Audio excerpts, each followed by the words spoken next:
Okay, what is the last page? What page? Halaman berapa? 20? 40? 49?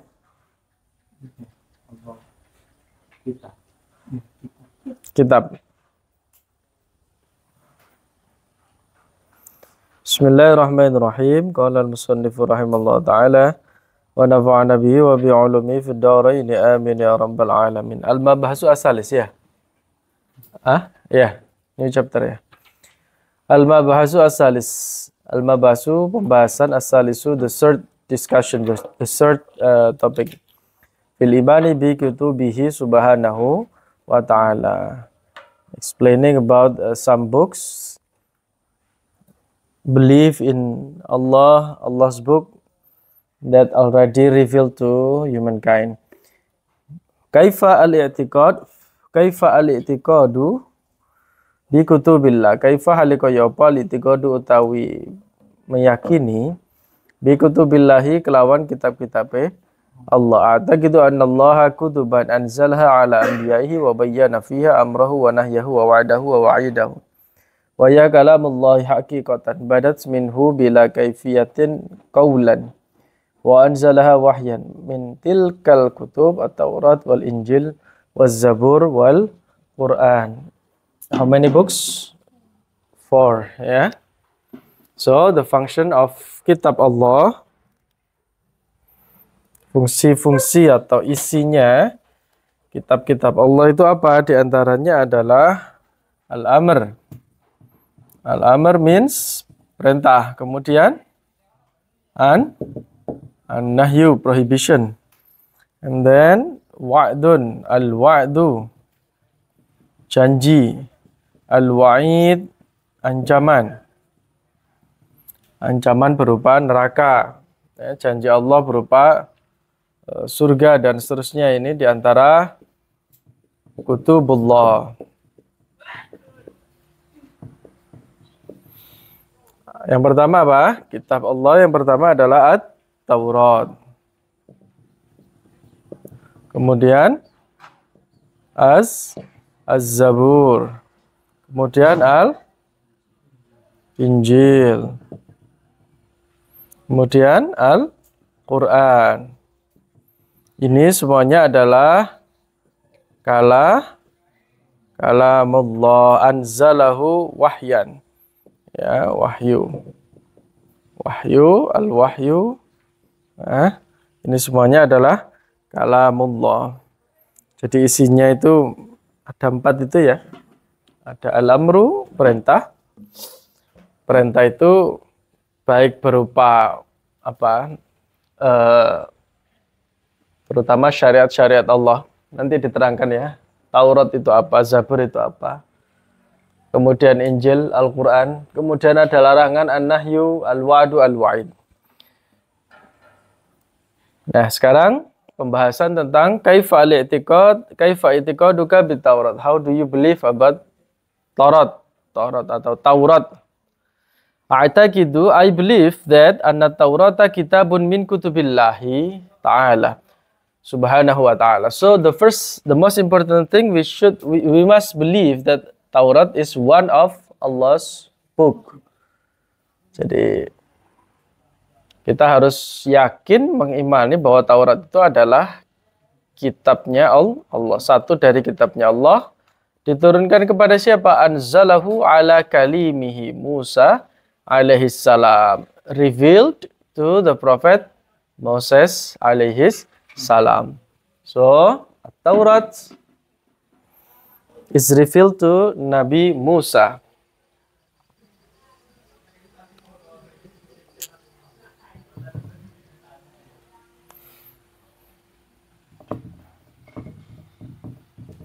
Taurat diturunkan kepada Musa.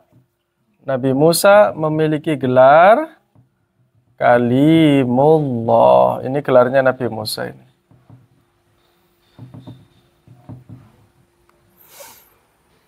Wadzalika li bayanil ahkam asy-syar'iyyah. Libayani al-ahkam asy-syar'iyyah. What the meaning? Hukum-hukum syara', hukum-hukum syariat.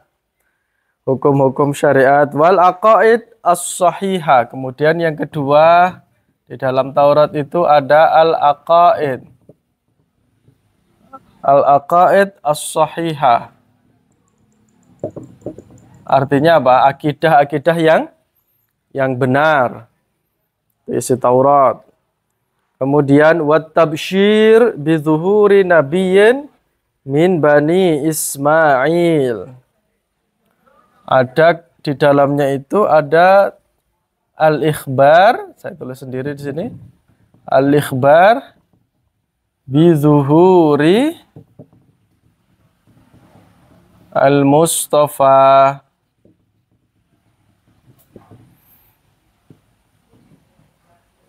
Nah, di dalam Taurat itu juga diterangkan bahwa kelak akan muncul nabi akhir zaman.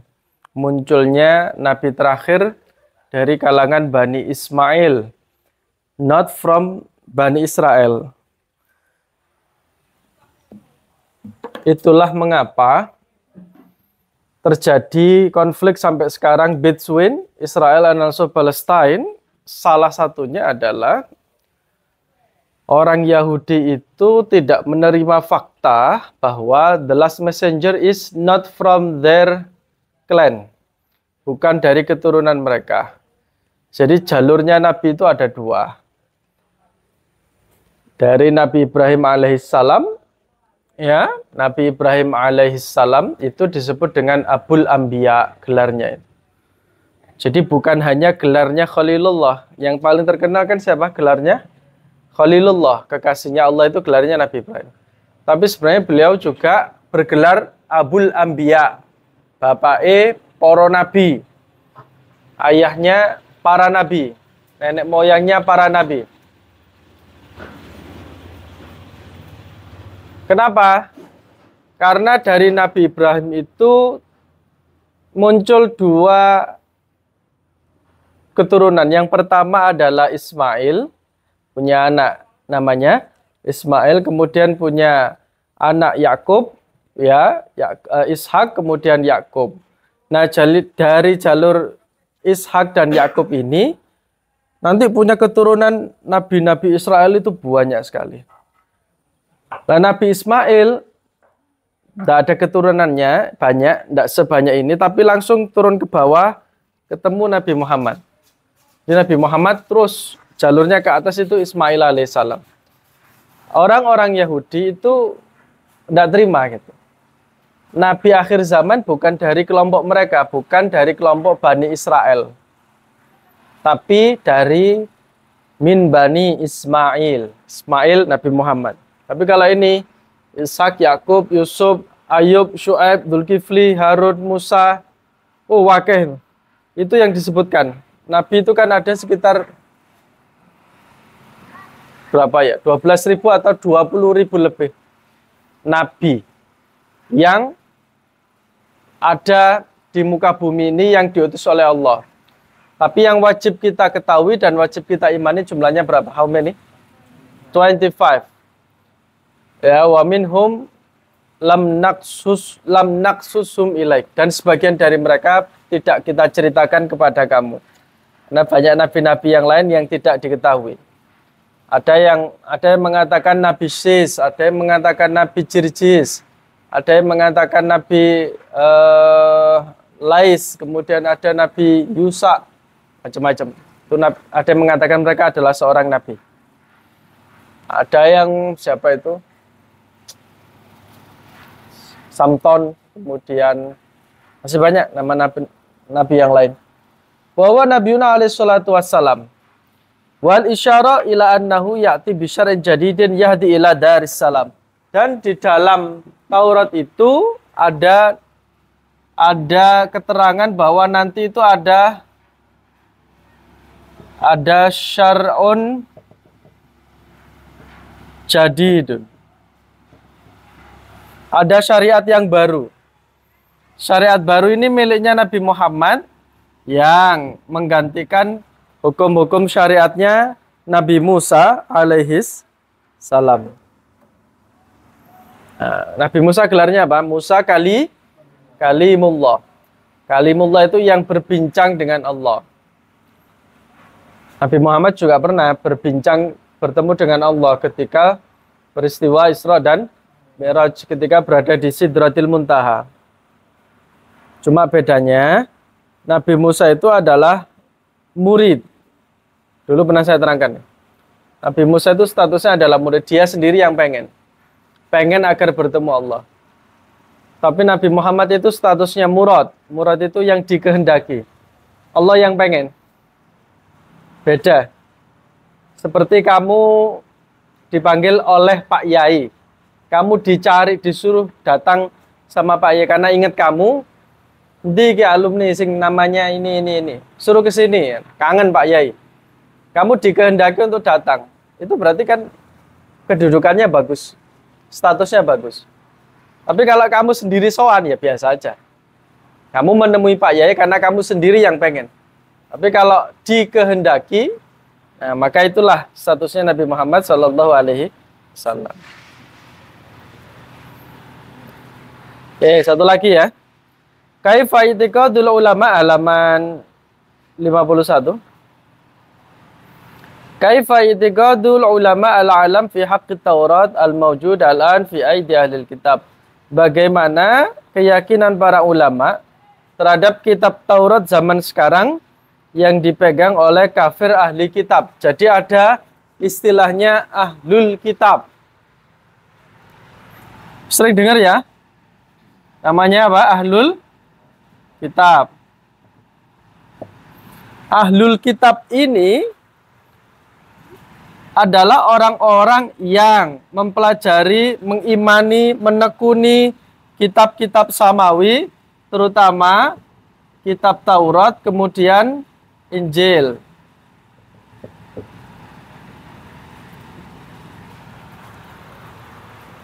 Mereka disebut dengan ahlul kitab.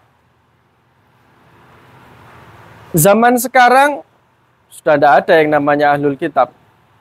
Ini hanya ada zaman dulu. Ahlul kitab itu adalah orang yang mempelajari dan meyakini ini. Kok tidak ada Zabur? Zabur itu ya mereka ya mengimani, tapi Zabur itu isinya puji-pujian. Isinya adalah nasihat, puji-pujian. Tapi kalau Taurat, Injil, di situ ada akidah, di situ ada syariat. Syariat itu hukum-hukumnya Allah. Itu namanya apa? Syariat. Kalau Zabur itu nanti akan kita bahas di sini. Zabur itu dari kata mazmur, seruling. Mizmar. Jadi Nabi Daud itu sukanya memuji-muji Allah. Ya. Kemudian pujian-pujian itu wahyunya itu ditaruh di namanya kitab Zabur. Oke. Ahlul kitab itu orang yang menekuni itu kitab Taurat, Injil, ya termasuk Zabur. Al-Qur'an tidak ada karena Al-Qur'an waktu itu belum diturunkan. Al-Qur'an kan turunnya terakhir ketika Rasulullah diutus. Ketika Rasulullah usianya 40 tahun. Ya, jadi belum ada Al-Qur'an. Do you understand? Nah, ahlul kitab, orang yang menekuni dua kitab ini, mereka tahu bahwa nanti suatu saat kelak ada seorang nabi akhir zaman dari Bani Ismail, dari kalangan Quraisy. Ada ciri-cirinya itu. Sudah disebutkan di kitab itu. Salah satunya adalah pamannya Khadijah. Sayyidah Khadijah dulu punya paman bernama Waraqah bin Naufal. Waraqah bin Naufal ini adalah ahlul kitab, usianya sudah sepuh. Ya. Oke, sebentar. Dalam kitab Maulid Diba yang sering dibaca malam Jumat itu kan di situ ada keterangan kalau tidak salah bab 10, pasal 10 itu. Allamani abi at-Taurat illa sifran wahidan. Ayahku dulu an Ka'bil Ahbar. Ka'bil Ahbar mengatakan, saya diajari oleh ayahku kitab Taurat kecuali satu halaman, illa sifran wahidan. Kemudian ketika ayahku akan meninggal, kitab Taurat itu ditaruh di sebuah peti. Falamma mata abi, ketika ayahku meninggal, fatahtuhu.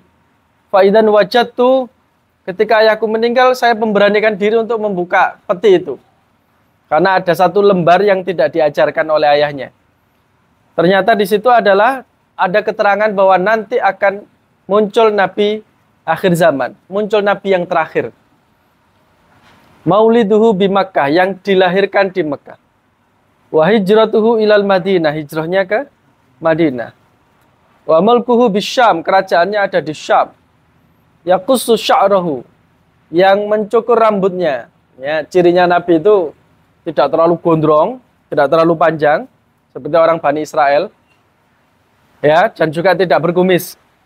Bedanya kalau orang-orang Yahudi itu kan mereka memiliki kumis. Kalau orang Islam itu janggut, lihyah.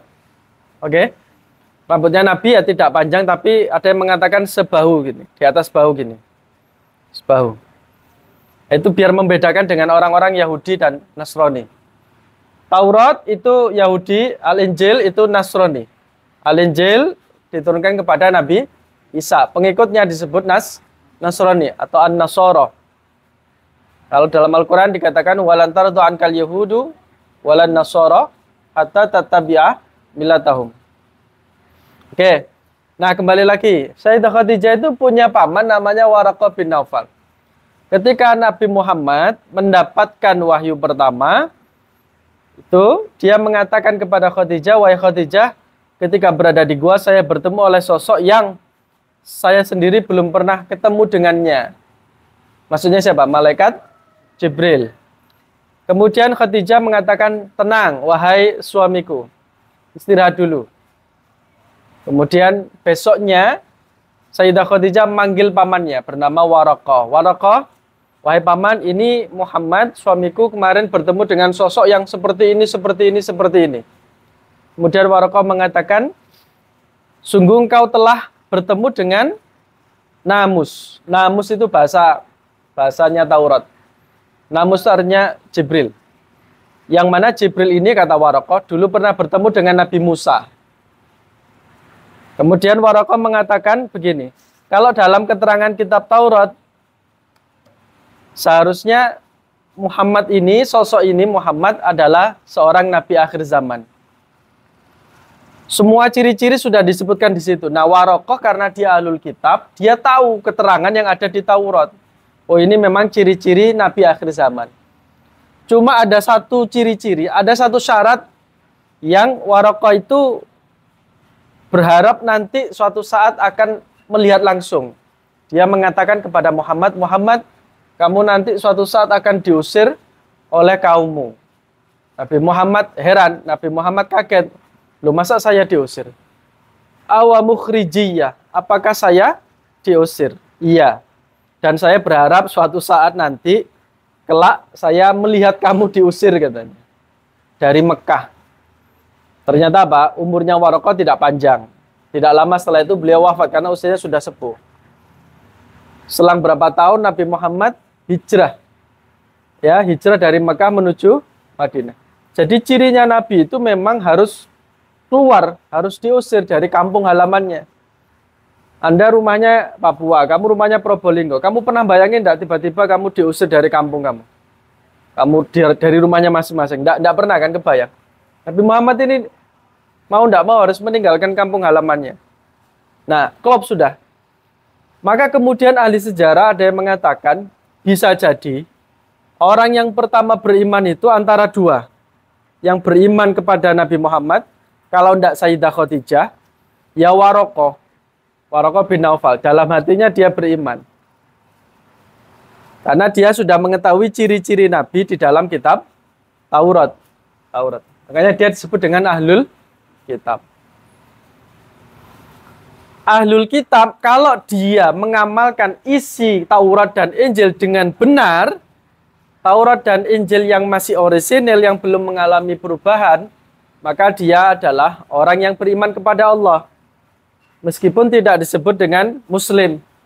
Karena istilah Islam itu baru ada ketika adanya Nabi Muhammad. Sebelum Nabi Muhammad kan tidak ada istilah Islam, agama Islam. adanya ya agama Ibrahim. Agama Hanif. Ya. Hanifan. Muslimau wa ma ana minal musyrikin. Atau wattaba'tu millata abai Ibrahim wa Ismail. Saya mengikuti agama nenek moyang saya, kakek moyang saya, Ibrahim dan Ismail. Jadi penyebutan Islam itu belum ada waktu itu. Sebelum Nabi Muhammad menjadi seorang nabi. Nabi Muhammad lahir kecil masih remaja ya, belum ada istilahnya agama Islam. Baru ketika Nabi menjadi seorang nabi itulah. Ya, sholat juga begitu. Ketika Rasulullah masih remaja, belum jadi nabi, sholatnya bagaimana? Ya sholatnya ya 3 kali. Ada yang mengatakan 3 kali. Menghadap Ka'bah, kadang Rasulullah menghadap ke arah Baitul Maqdis Palestina. Sampai kemudian ada perintah untuk menghadap kiblat saja. Itu berlangsung kurang lebih 2,5 tahun. Jadi Rasulullah itu sholatnya ya madhep Ka'bah, ya kadang madhep Baitul Maqdis. Bandung. Nah sekarang itu Taurat itu i'tiqadul ulama al-alam anna Taurat al-mawjud alan qad lahiqa at-tahrif. Taurat yang sekarang itu, yang ada sekarang itu sudah mengalami perubahan. Wa mimma yadullu ala dzalika annahu laysa fiha dzikrul jannah wan nar. Buktinya adalah tidak ada keterangan tentang surga dan neraka. Wa halul ba'si wal hasyr wal jaza. Tidak ada keterangan tentang yaumul ba's, hilang. Wal hasyr, dibangkitkan, dikumpulkan, wal jaza, hari pembalasan. Ma'ana dzalika ahammu ma yadhkaru fil kutubi ilahiyah, padahal itu semuanya poin-poin yang paling penting yang harus ada di dalam kitab-kitab samawi. Nah, semua kitab 4 ini, perhatikan, At-Taurat, Az-Zabur, Al-Injil, ini disebut dengan kitab apa? Samawi. As-Samawi. Ini yaknya yak nisbat kang bongsolah langit, karena ini diturunkan dari Allah Subhanahu wa taala. Ya, kitab-kitab Fathul Qorib, Bulughul Maram, Ihya Ulumuddin, itu bukan kitab samawi namanya. Ya, karena berada di bumi. Kalau ini turunnya dari langit. Dari malaikat Allah, malaikat, kemudian para nabi. Maka 4 kitab ini disebut dengan kitab samawi. Nah, di Taurat itu sudah ada pengurangan, penghapusan beberapa keterangan tentang hari-hari akhirat nanti, kejadian-kejadian di akhirat kelak. Wa mimma yadullu aidan ala kauniha muharrifatun dzikru wafati Musa alaihissalam fiha fil babil akhir minha. Ada perubahan tentang kisah wafatnya Nabi Musa di bab akhir. Walhal annahu walladzi unzilat alaihi. Ya. Padahal kitab tersebut diturunkan kepada Nabi Musa sendiri. Coba nanti kalau iseng ya cari di Google ya, kitab Taurat itu bentuknya kayak gimana. Masih ada yang utuh apa enggak? Dan itu berapa halaman? Saya enggak tahu. Kalau Injil kan saya pernah lihat, saya pernah pegang langsung ya. Ada Injil Perjanjian Lama, ada Injil Perjanjian Baru, ada 2 versi. Dan itu pun sudah mengalami perubahan. Enggak tahu yang mana. Ya, karena setiap masa, setiap berapa ratus tahun itu mengalami perubahan. Injil itu kan 4 ya.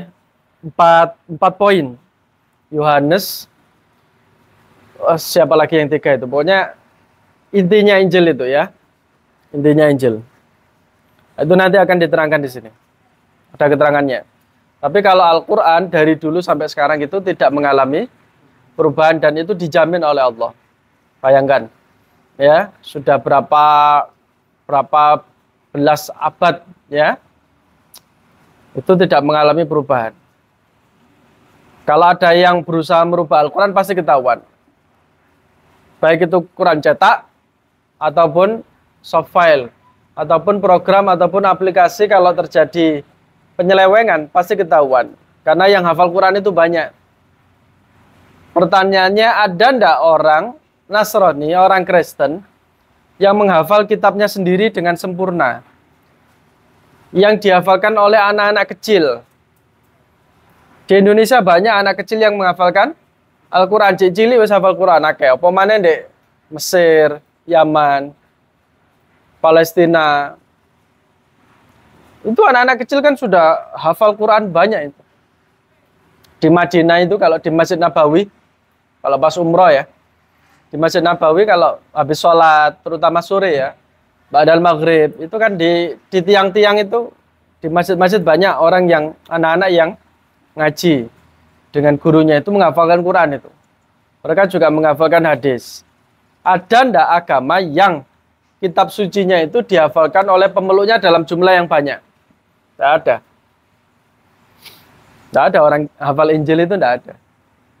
Tapi Quran itu bisa dihafal, bahkan oleh anak kecil maupun yang sudah tua. Bahkan orang yang buta pun bisa menghafal Al-Quran kan? Itu kan mukjizat, bro. Pakai Al-Quran Braille. Yang dipegang gini ya, dia bisa merasakan ini bacaannya apa itu. Itu luar biasanya Al-Quran. Bahkan orang yang buta pun tidak bisa melihat, blind person, he can memorize Al-Quran perfectly without any obstacles, tanpa ada kendala. Itu wallahu alam bisawab. Rabbi fanfa'na bi barakatihi.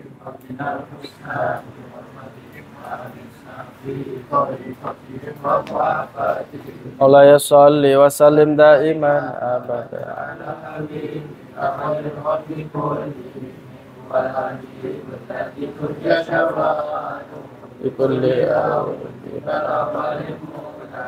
ya Rabbi bil Mustafa waghfir lana Allahumma salli ala sayyidina Muhammad